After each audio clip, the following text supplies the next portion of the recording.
El micrófono ya estaba encendido cuando Richard Whitmore miró a su yerno y dijo, con una voz que llegó hasta el último rincón del salón: «Este hombre ha estado intentando destruir a nuestra familia, y esta noche va a admitirlo». 300 invitados se paralizaron. Las copas de champán quedaron suspendidas a medio camino. Las conversaciones se cortaron en seco. La araña de cristal sobre la mansión Whitmore bañaba de luz los vestidos de seda, los trajes a medida y los rostros de las familias más poderosas de Connecticut, todos ellos mirando ahora a Ethan Cole. Ethan estaba parado al borde del escenario, sin temblar, sin buscar con la mirada una salida que no existía. Simplemente parado, con las manos sueltas a los costados, observando a Richard con esa clase de calma que no es paz. Es algo más frío, algo que ya sabe cómo termina esto. Esa calma tendría que haber aterrado a cada persona en ese salón. No lo hizo, porque el salón ya había decidido quién era él. El marido que Vanessa Whitmore había recogido de la nada. El archivista que pasaba sus días hundiéndose en los papeles muertos de otros y salía de ahí con delirios de grandeza. Richard extendió un brazo hacia el escenario como si estuviera haciendo una presentación formal. «Ethan, sube aquí». Y Ethan subió, despacio, sin una sola palabra de protesta. A nadie se le ocurrió preguntarse por qué. El evento había sido idea de Richard, como todo en la familia Whitmore era idea de Richard. La ocasión, el 40º aniversario de su matrimonio con Margaret, celebrado 2 años después de su muerte, algo que él presentó, de alguna manera, como un acto de amor, un homenaje, una noche de legado. Había mandado imprimir el rostro de Margaret en los centros de mesa. Contrató un cuarteto de cuerdas para que tocara sus piezas favoritas. Se puso el mismo reloj que ella le había regalado en el primer aniversario y se aseguró de que 3 personas distintas lo notaran. Richard Whitmore sabía exactamente cómo debía verse el duelo. Lo usaba a la perfección. Ethan Cole había llegado a ese matrimonio desde un mundo que Richard encontraba discretamente humillante. Sin conexiones heredadas, sin apellido que le abriera puertas, sin ningún legado salvo su propia competencia. Era archivista universitario, un hombre que pasaba sus días catalogando la historia de otros, rastreando los documentos que todos los demás habían decidido que ya no importaban. Había conocido a Vanessa en una inauguración de galería y la amó antes de entender del todo lo que amarla le costaría con el tiempo. 6 años después, el precio tenía esta forma: invisibilidad. Richard jamás le hablaba directamente en las cenas familiares si podía dirigirse a Vanessa en su lugar. Su nombre no estaba en el plan de mesas del último evento de beneficencia Whitmore. Habían escrito el acompañante de Vanessa. Cuando lo mencionó, ella dijo que su padre era anticuado. Lo dijo como se dicen las cosas cuando ya no quedan mejores explicaciones y no se tiene ganas de buscarlas. Él se había quedado, por Vanessa, y porque 14 meses atrás, mientras clasificaba una caja con las pertenencias de Margaret que Vanessa le había pedido que organizara, era el archivista después de todo, tenía sentido. Había encontrado algo que hacía imposible irse sin entenderlo del todo. No se lo había contado a nadie. Esta noche, 300 personas lo iban a descubrir al mismo tiempo. 90 minutos antes de la gala, Ethan colocó un pequeño parlante Bluetooth cerca de la base del podio del escenario. Le dijo al técnico del lugar que era para la música ambiental del cóctel. El técnico no cuestionó nada. ¿Por qué iba a hacerlo? Ethan era el yerno. Él pertenecía ahí. Era la única vez que esa suposición había jugado a favor de Ethan. Vanessa había notado algo en él esa tarde. Una quietud que confundió con resignación. Le preguntó 2 veces si estaba bien. Él le dijo que sí. Le subió el cierre del vestido. Le dio un beso en la mejilla. Ella se convenció de que por fin había hecho las paces, con el padre, con la invisibilidad, con la actuación anual de ser un extraño en una familia de puertas cerradas. Sintió que algo se aflojaba con alivio dentro de su pecho. Llevaba 6 meses leyéndolo mal. También estaba Gerald Fenn, sentado en la mesa principal junto a los 2 hermanos de Richard. Fenn era el abogado del patrimonio de Margaret, no el de Richard.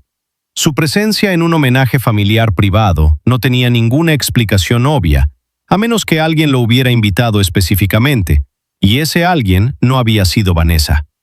Cuando Ethan pasó junto a Fenn en el guardarropa, El hombre mayor lo buscó con la mirada desde el otro lado del piso de mármol. No era hostilidad, era algo peor. La mirada de un hombre que lleva demasiado tiempo sentado del lado equivocado de algo y ha pasado toda la noche rezando para que eso no llegue a él esta noche. Ethan sostuvo la mirada exactamente un segundo. Luego siguió caminando. En algún punto entre el guardarropa y el salón, bajó el brillo de su teléfono al mínimo y mandó un mensaje a un número guardado sin nombre. Ya empieza. La mayoría de ustedes sabe por lo que ha pasado esta familia, comenzó Richard, con esa voz que llevaba la autoridad fácil de quien ha dado 1000 discursos y nunca ha perdido a su audiencia.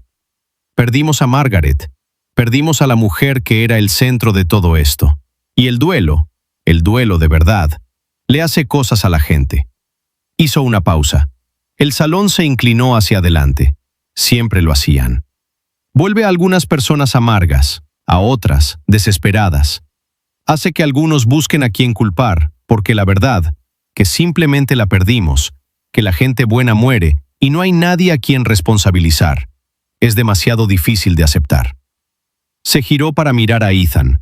El giro fue teatral, ensayado. El pivote de un hombre que había estado esperando este momento con impaciencia. Mi yerno le dijo a mi hija, hace 6 meses, que yo maté a su madre. El silencio fue absoluto. Luego el murmullo, agudo e inmediato, el sonido de un fósforo que se enciende.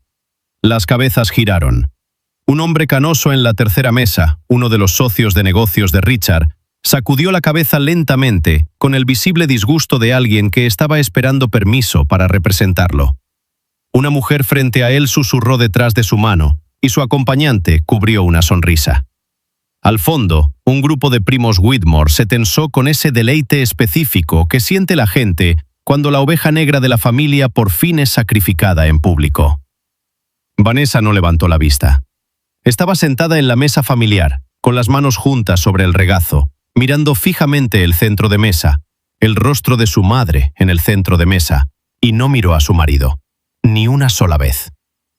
Él se convenció a sí mismo, continuó Richard, paseándose ahora por el escenario, de que algo estaba mal con el patrimonio de Margaret, algo mal con su muerte.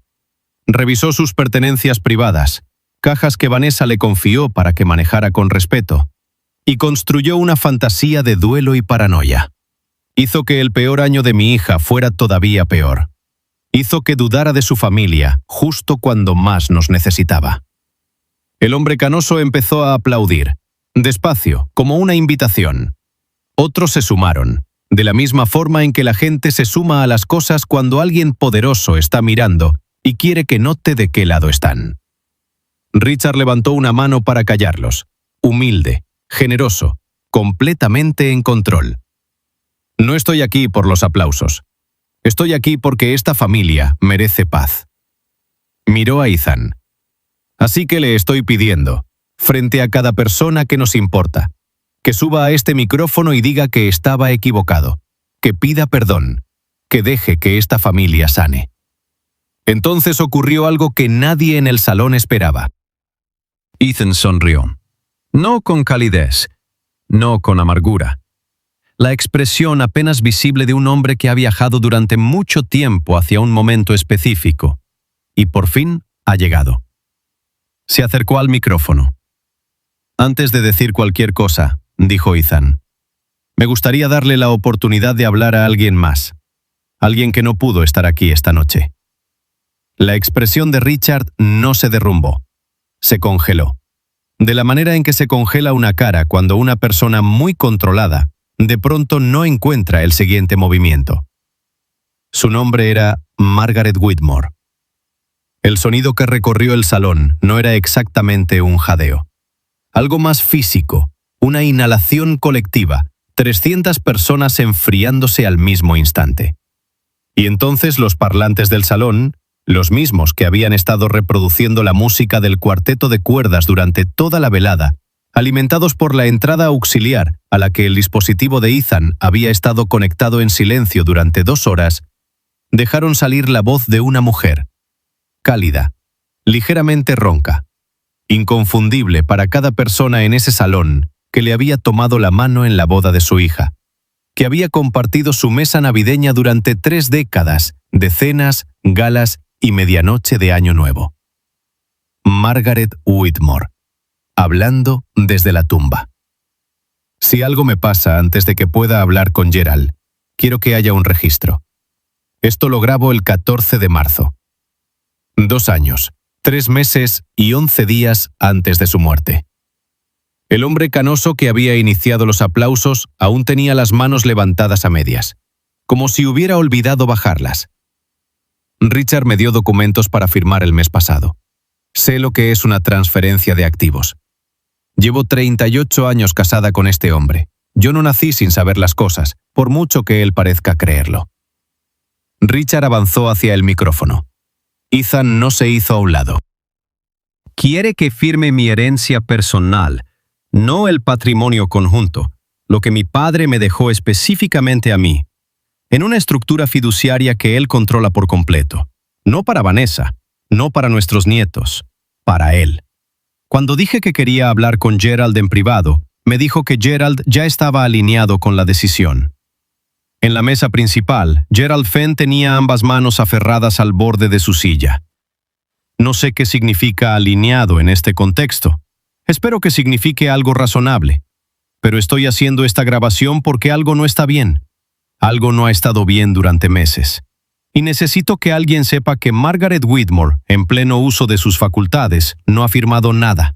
Y no está segura de que lo vaya a hacer. Luego, más bajo, como si casi hubiera apagado el grabador, pero no del todo. Le tengo miedo a mi marido. No sé qué hacer con eso. La grabación terminó. En 35 años de eventos Whitmore, nadie en ese salón había experimentado un silencio como el que siguió. Ni durante los discursos fúnebres, ni siquiera la noche en que anunciaron que ella se había ido. Richard tomó el micrófono. Su voz seguía controlada, pero algo trabajaba detrás de su rostro, cambiando, urgente, como un hombre que empuja con todo su peso contra una puerta, mientras algo la abre desde el otro lado. Esa grabación... Margaret estaba bajo un estrés terrible. Su hermana estaba muriendo. Habíamos tenido una discusión, un desacuerdo normal en un matrimonio, y ella estaba asustada de una manera que el contexto explicaría completamente. Gerald. Ethan lo dijo una sola vez, en voz baja, de la misma manera en que se dice el nombre de alguien que estaba fingiendo dormir. Gerald Fenn dejó su copa de champán sin beber. Su rostro había adquirido el color de papel viejo. Paul Whitmore, el hermano mayor de Richard, el que había llegado temprano y pasado 40 minutos en un cuarto cerrado con Richard antes de que apareciera ningún invitado, se levantó de la mesa principal y tomó a Richard del brazo. Le dijo algo al oído. Richard se soltó. Paul lo repitió con más fuerza, con la mandíbula tensa. 2 mesas atrás, una mujer que había asistido a todos los eventos Whitmore durante 20 años, le dijo a su marido, a un volumen que ella creía privado. Siempre pensé que había algo raro en lo rápido que ocurrió todo. Su marido no dijo nada, pero tampoco la contradijo. Vanessa por fin había levantado la vista. Estaba de pie junto a la mesa familiar, con ambas manos apoyadas sobre el mantel, mirando a Ethan de la forma en que se mira algo que llevas mucho tiempo viendo mal. No era dolor, no era rabia, era reconocimiento. La llegada lenta y nauseabunda de la comprensión. Ella lo había llamado paranoico. Había estado sentada frente a él en su cuarto 6 meses atrás y había dicho que creía que necesitaba ayuda. Había elegido la versión de su padre sobre la de su marido, porque su padre había sido, durante toda su vida, lo más sólido y confiable que conocía. Ahora estaba calculando lo que esa elección le había costado y a quién se la había entregado. La abogada corporativa de Richard, Sandra, la que manejaba el imperio vivo en vez del patrimonio de la mujer muerta, cruzó el salón a zancadas largas y urgentes y le habló directamente al oído. Lo que dijo le borró del rostro lo que quedaba de actuación. Aún así, Richard tomó el micrófono. Lo que Ethan está haciendo aquí esta noche, usar los miedos privados de una mujer en duelo como arma frente a su familia y sus amigos, es quizás lo más revelador de su carácter. Hay más, dijo Ethan. El salón no necesitó que se lo pidieran para callarse. Ya estaba callado.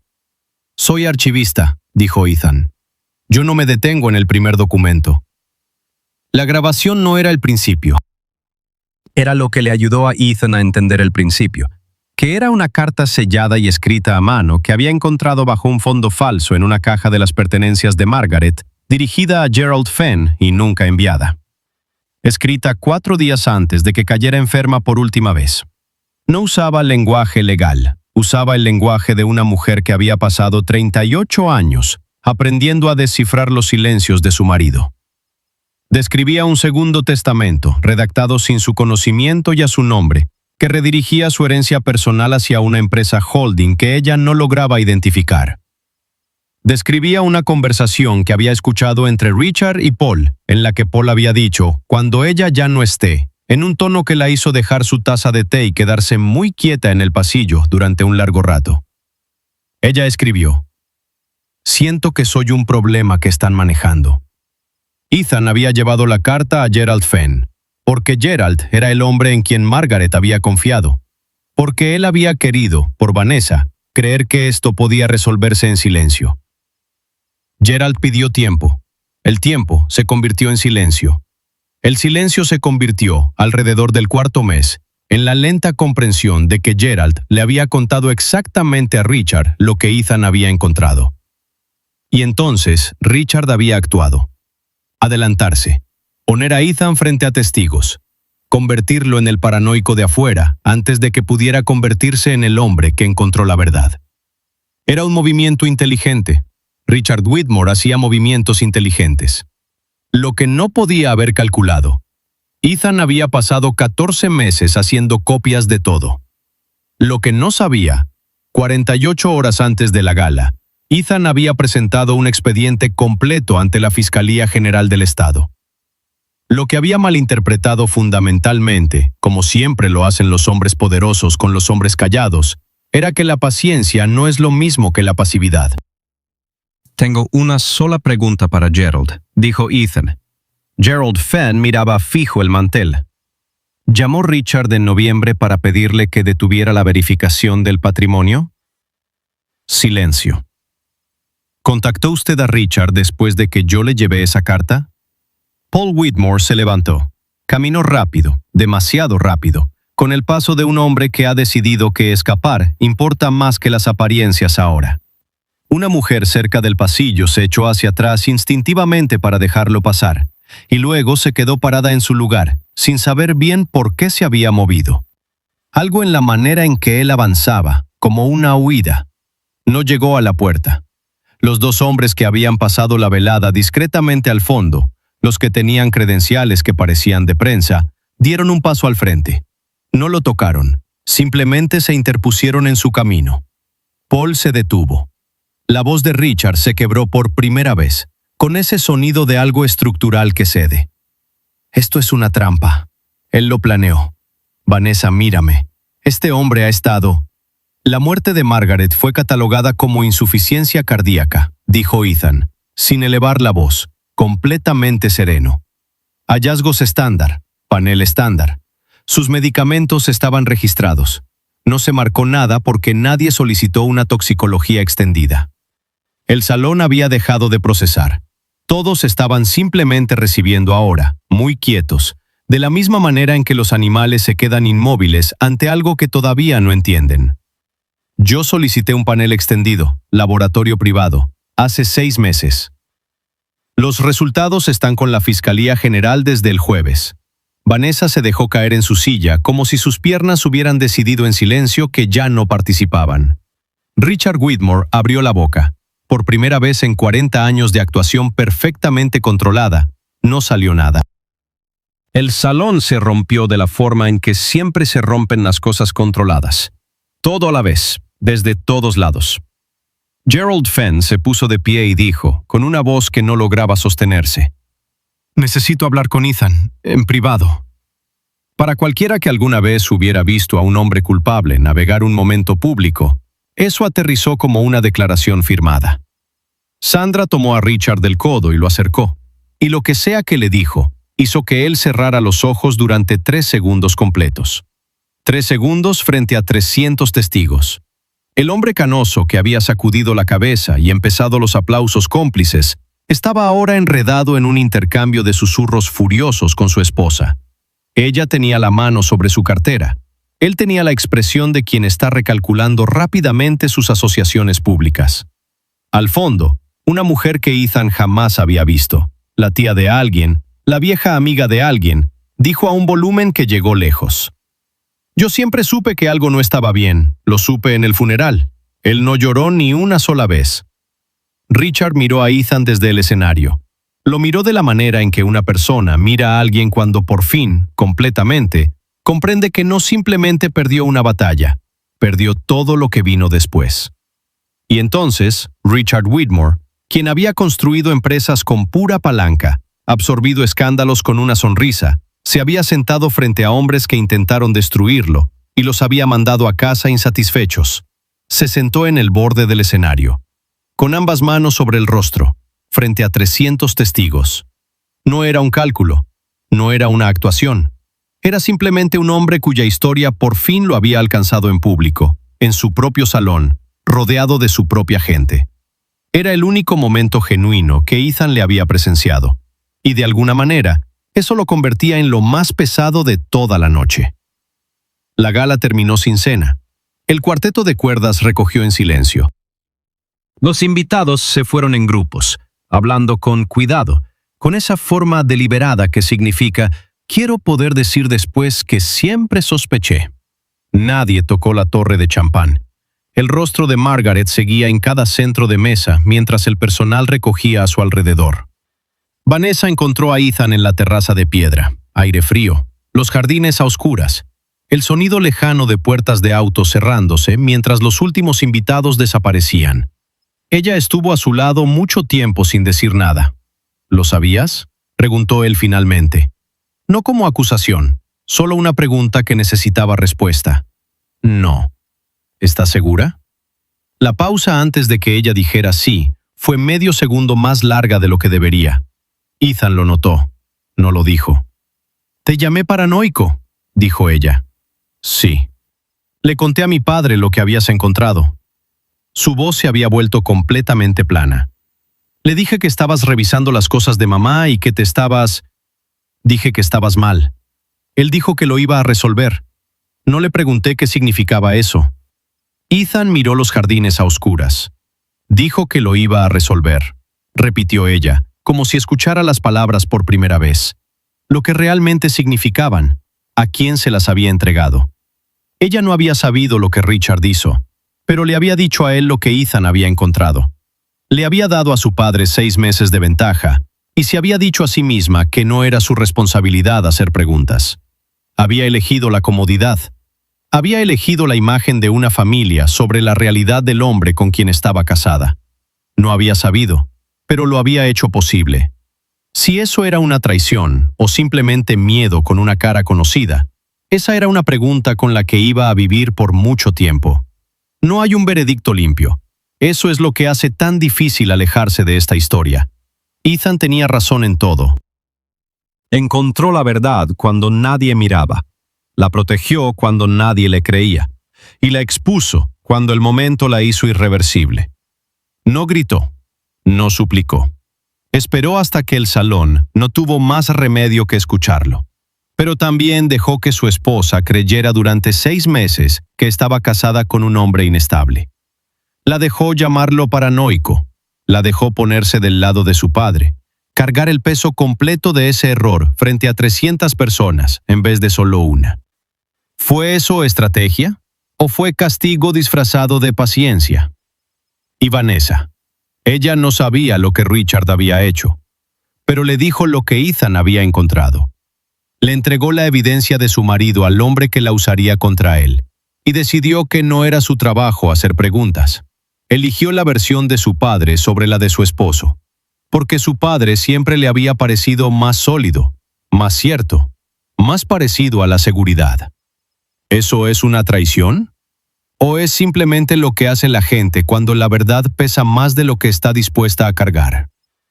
Y los invitados, los que aplaudieron, los que sonrieron, los que disfrutaron ver a un hombre callado deshacerse en público. Esa noche volvieron a sus casas y buscaron el nombre Whitmore en Internet, y se dijeron entre sí que siempre habían sospechado algo. No habían sospechado nada. Ninguno de ellos se había detenido a preguntar. 3 semanas después, con la investigación ya pública y el imperio de Richard resquebrajándose por todas las costuras, Ethan volvió a la mansión a recoger sus cosas. La casa había sido sellada durante el proceso judicial. Él tenía autorización porque Vanessa seguía siendo copropietaria. Los dos no habían hablado todavía de lo que vendría. La conversación seguía llegando al borde de las cosas y deteniéndose ahí. Entró al estudio de Margaret. No había planeado hacerlo. Sobre el escritorio, intacto durante todas las semanas de caos, como si nadie hubiera pensado en mirar ahí, había una fotografía en un marco plateado. Margaret, joven, quizás a sus 30 y pocos, riendo junto a una mujer que Ethan nunca había visto, de cabello oscuro, con una mano en el brazo de Margaret con la familiaridad fácil de alguien que la había conocido desde hace muchísimo tiempo. Dio vuelta el marco. La letra de Margaret, ya la reconocía. Ella estuvo ahí para todo. Si algo me pasa, ella ya sabe. Ha estado esperando a que alguien le pregunte. Sin nombre. Ethan se quedó parado en el estudio de una mujer que había pasado los últimos años de su vida construyendo un mapa hecho de fotografías, grabaciones de voz y cartas que nunca envió, y entendió, con la claridad particular de alguien que cataloga cosas ocultas para vivir, que todo lo que había descubierto no era el secreto. Era la entrada al secreto. Había una mujer ahí afuera que había conocido a Margaret Whitmore desde antes de Richard, que había visto todo desarrollarse desde lo suficientemente cerca como para saber lo que ningún documento contendría jamás, que había esperado 2 años, en silencio, a que alguien por fin llegara y le hiciera la pregunta correcta. Tomó la fotografía. Se sentó en su auto con ella durante 11 minutos antes de arrancar el motor. Arrancó. No hacia su casa, no hacia su abogado, no de regreso a la fiscalía, a otro lugar completamente distinto. Seguía siendo archivista. Y las colecciones más importantes siempre eran las que nadie había pensado en abrir todavía.